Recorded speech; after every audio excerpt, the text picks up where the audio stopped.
One of the most common questions that I get asked is, Jamil, is wholesaling legal where I live? And that's a good question because there has been some laws that have changed in different states. And in this video, if you stay till the end, you're gonna find out what those laws are. And if you are in one of those states, make sure you're taking the right precautions or getting the appropriate licensing so that you can wholesale in those markets. So let's get started. Well, the first thing I wanna say is that wholesaling is legal in all 50 states. So if you ever talk to a real estate agent and they say, you can't do that, that's not legal, well, that's not true. Wholesaling is legal. And oftentimes what happens is real estate agents or title officers who don't understand the process will question its legality. But in fact, many different companies wholesale. In fact, I did a deal with D.R. Horton, which is a publicly traded company, one of the largest. In fact, it's America's national home builder. And when I did a deal with D.R. Horton, their contract was assignable. And guess what they did?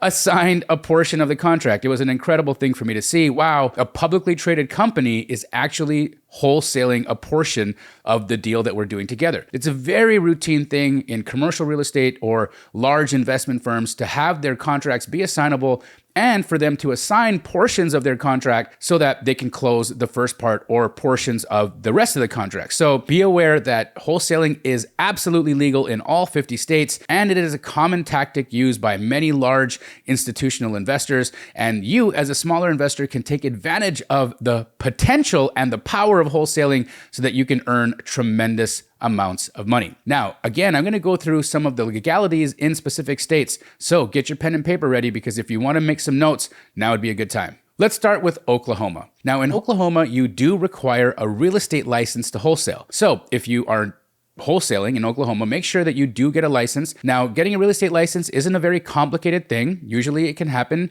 anywhere between 2 weeks to sometimes 90 days, depending on what state you live in. It will require you to do some studying and take a test. But guys, we're not talking about getting a college degree. We're talking about getting a real estate license. So if you do want to make the kind of money that you can make as a wholesaler and you live or want to work in Oklahoma, you will need a real estate license. Illinois is the next one. Illinois is another one of these states that require a real estate license in order for you to wholesale. There is a caveat. You can do one assignment in Illinois without a real estate license. So if you want to do one deal in Illinois, you can wholesale without a real estate license, and you can do that by assignment. Now, I have talked to some investors and they said you can double close. Okay, so you can double close in Illinois without a real estate license, meaning you're gonna have to close on the first transaction and then sell the property again on the same day, or use transactional funding in order to wholesale. So get a license or double close or only assign one deal a year. Philadelphia is one of these incredible cities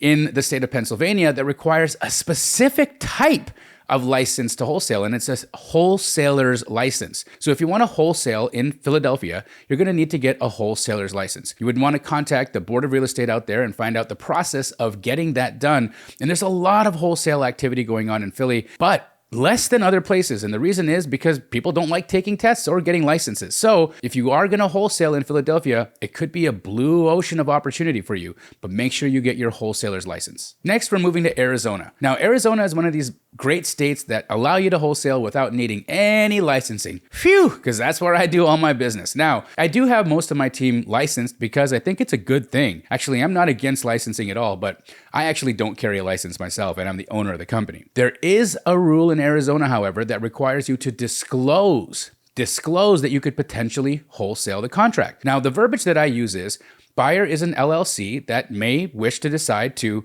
either fix and flip, buy and hold, or wholesale as one of its exit strategies, and this will be determined during the inspection period of the contract. This disclosure is a fantastic way to let people know that you're an LLC buying the property with intention to make money, which all businesses do, and that you might fix and flip, buy and hold, or potentially wholesale the property during the inspection period. Great news.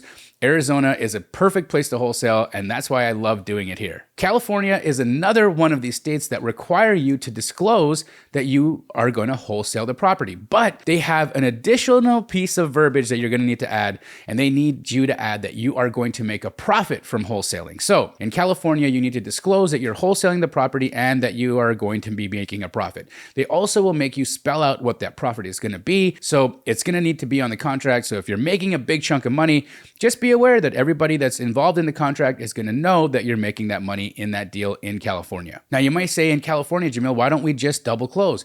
And you can, but you're going to have to use transactional funding. You're not going to be able to double close.